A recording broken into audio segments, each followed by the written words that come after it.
Do you want to see them first? You're in control. Okay. Okay. You ready? Yeah. Okay. Let me know. It's recording. Okay. Hello, welcome to Mo Talks. I'm Dylan. We are here with a very special guest today, Dr. Eduardo. He's my psychiatrist. Yeah, so I didn't really have a very extensive introduction for him, but he's a very wise man. He's helped me through my journey in mental health for a few months. So hopefully in the future we'll be working together, not as much, but yeah, hopefully things go well as I taper my antipsychotics. So I just have a few questions. It's just about 7. We'll see how the time goes, I guess. Yeah. So Dr. Eduardo, how did you become a psychiatrist? Good question. Yeah.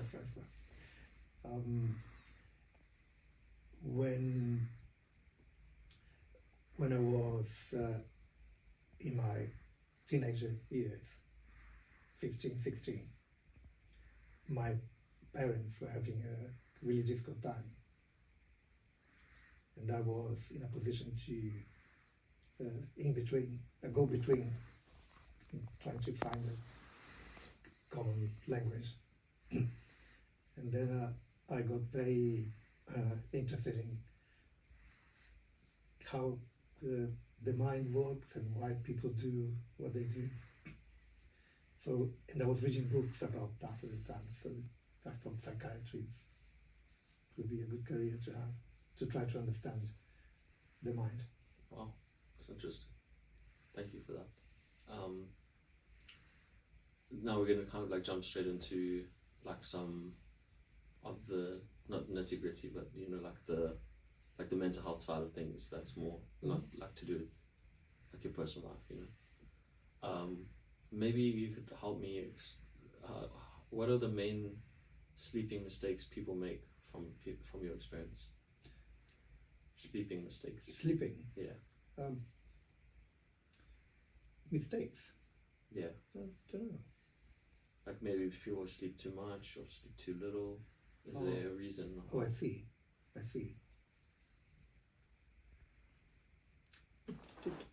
If I put it in a different way, Dylan, it's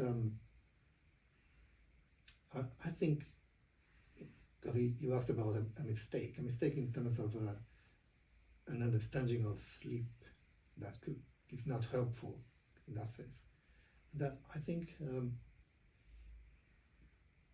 people sometimes get too worried about the number of hours they sleep when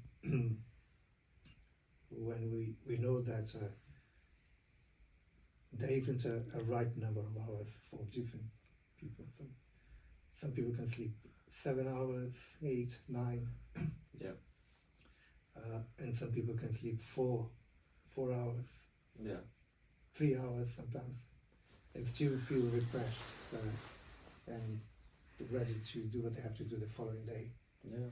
But there's a tendency for people to panic when they're not sleeping 7 or 8 hours, and then they worry about their sleep in a way which is disproportional to the actual problem. So it's not a mistake, but it's a judgment that's not based on the reality of how much sleep people need.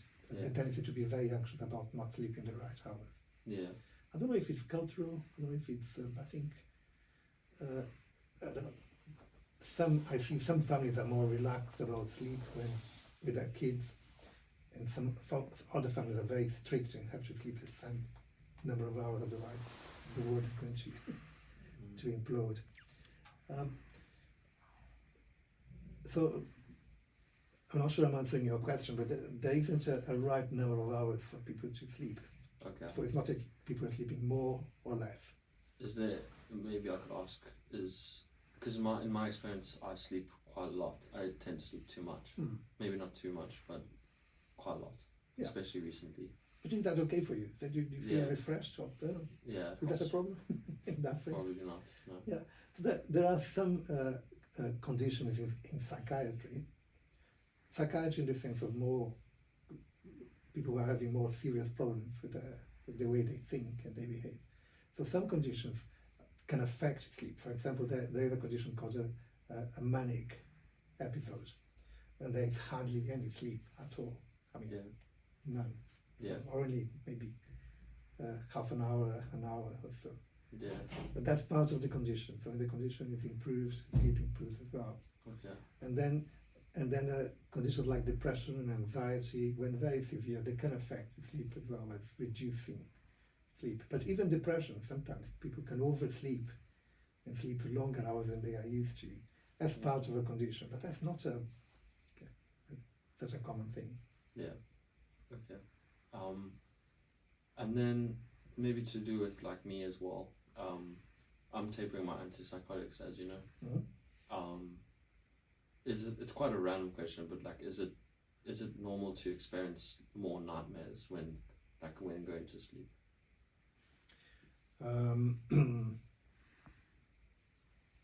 Not that I'm used to. Oh, really? Yeah. Okay. I'm not. And in fact, I don't know if I've told you before, and in a way it goes back to your first question about sleep. Okay. Because if a nightmare happens, usually it happens when people are having a deep sleep. You know, sleep has these 4 phases. Yeah. Yeah? Phase 1, 2, 3, 4. And phase 4 is the deepest sleep. It's like a rapid eye movement Okay. sleep. So that's when dreams happen, usually. And nightmares being a type of dream. So when I hear here in the clinic that people are having nightmares, in a way I feel reassured because they are having a deep sleep. Oh, wow. Yeah, that makes sense. Yeah. And then if you have at least 1 cycle per night of a deep sleep, that seems to be what the body needs. Yeah. So, yeah, when I hear nightmares, I say, well, it's good news, you're having at least 1 cycle. Yeah. But of course, the content of the nightmares is not pleasant. Mm. But there isn't a relationship between the content of the dreams and the Quality. and the medication. It's not the medication. Okay. No, not that I'm aware of. Okay. Okay, interesting. Yeah, so it could be related to other things in life, that the content is more on the side of a nightmare than just the medication being reduced or stopped. Yeah. What are some common withdrawal symptoms when tapering, and how can we cope with them? When tapering, Antipsychotics. yeah, not antidepressants. Yeah. Yeah. Just like the one at a time. Yeah. So there is a lot of concern these days, rightly so, about tapering antidepressants. That wasn't the case before, but now there's more attention to it's called the discontinuation symptoms when tapering antidepressants. There's a lot of concerns about tapering medicines like diazepam, zopiclone. Okay. So there's always been awareness of difficulties in reducing these medicines. But for antipsychotics, there isn't enough evidence that tapering brings any problems in itself. Okay. I think there's a group of people at the Moseley, at the Institute, that are suggesting that tapering of antipsychotics should happen in the same way as antidepressants, like taking months to do. Yeah. But the evidence is not there yet. It's a very sort of new understanding that antipsychotics should be tapered over a long period. Now, the decision to taper usually happens. To taper, you mean to reduce, to stop it. Yeah. Yeah. The decision usually happens when people are in a good phase in their lives, Yeah. if that's possible. Yeah. And it happens when they are no longer having psychotic symptoms. Okay. So that's the decision to say, time to reduce the dose and stop. Yeah. Now, the experience here in the early intervention team like Leo is that after a year and a half without a relapse of psychosis, it's a good time to, if that's the first episode people have, it's a good time to stop the medication by reducing it slowly. Yeah. And then the experience is, like, more often than not, that if the symptoms don't come back and there is no other withdrawal symptoms from the slow reduction. And that applies to most antipsychotics. There is one antipsychotic that people get more worried about, which is called clozapine. Oh yes. Yeah. And that has to be done really slowly because there are consequences of stopping it quicker than the body is prepared to. Yeah.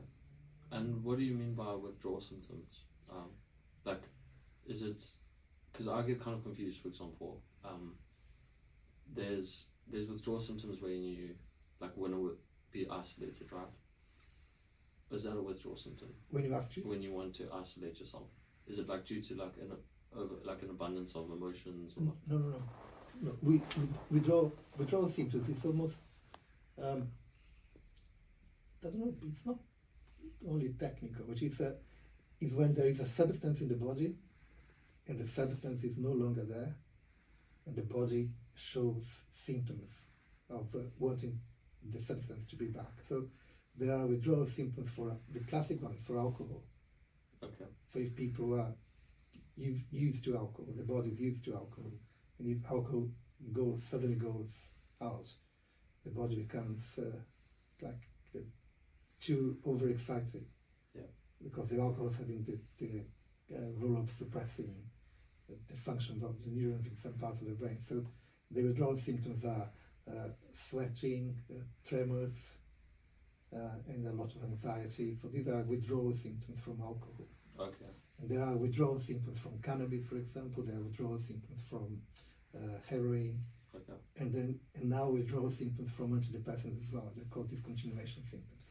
But for the antipsychotics, we don't have that evidence yet. Okay. Although there is something that happens from unblocking the dopamine receptors after using antipsychotics for quite a long time. Okay. Thank you. So it's not related to isolation. Yeah. It's related to physical symptoms of stopping a substance that the body is used to. Interesting. Yeah, makes sense. And then we kind of quite interested in, like, alternative therapies. Mm-hmm. Are there any alternative therapies or treatments that can be considered when tapering off antipsychotics? You mean therapies as in other medicines, you mean, or psychological therapies? Both is fine, or either? No. Because again, when it comes to the point of deciding to stop antipsychotics by reducing it slowly, it means that there is minimal concern about the symptoms coming back. Okay. There's no need to replace it with another medicine. Again, depending on the medicine, for example, one of the medicines that is commonly prescribed for psychosis is called olanzapine. Okay. The olanzapine, it acts as the same other antipsychotics, but it has also a sedative effect. And people could take it, when they take it at night time, it helps with their sleep. Yeah. So it's not an antipsychotic effect. So, and then sometimes when stopping olanzapine, people notice that it takes longer for them to sleep. Yeah. So in that case, there can be a recommendation to use another sedative, like promethazine, Oh yes. temporarily, Yeah. only to help with sleep, Okay. but not to help with psychosis, because promethazine wouldn't be acting on the same receptors that olanzapine. So that's an example of sometimes recommending another medicine when people are tapering off. Okay. What have you learned from your experiences with patients who have successfully tapered off antipsychotics? It's another good question.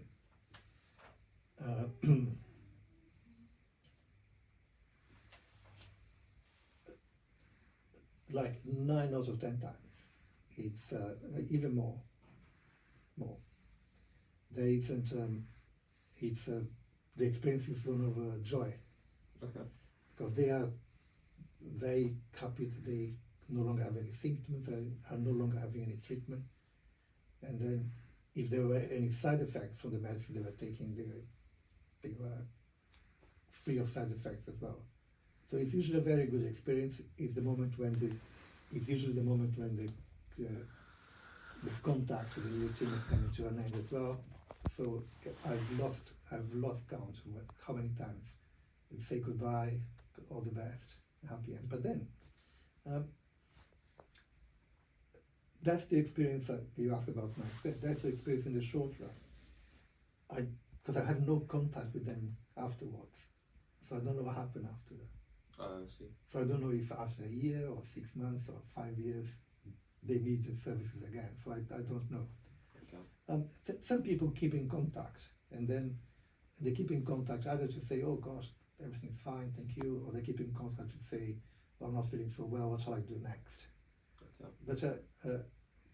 But that's a long time after stopping medication. It's when life changes in ways that people feel unwell again, not because of the stopping medication at that point.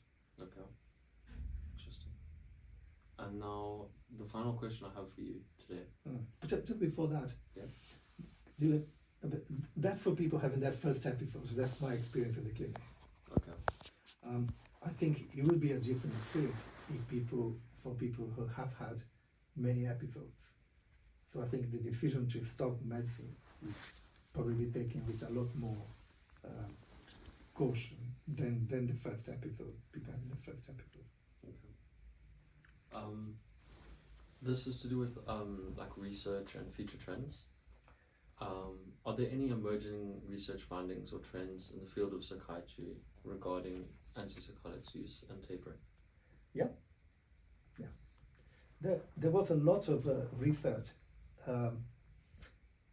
in the 1990s and 2000. Then it stopped a bit, but I think right now I think the main innovation is an antipsychotic that doesn't act on dopamine. Oh, interesting. Okay. Yeah. Do you mind naming it? Do you know the name? I can write it down for you. Okay.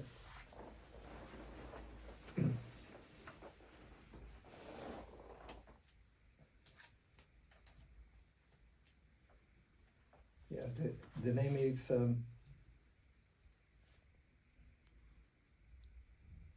this, look. Oh wow. XANO Xanomeline? Melin, yeah. So that's a new antipsychotic. And stroke trospium, because they come together.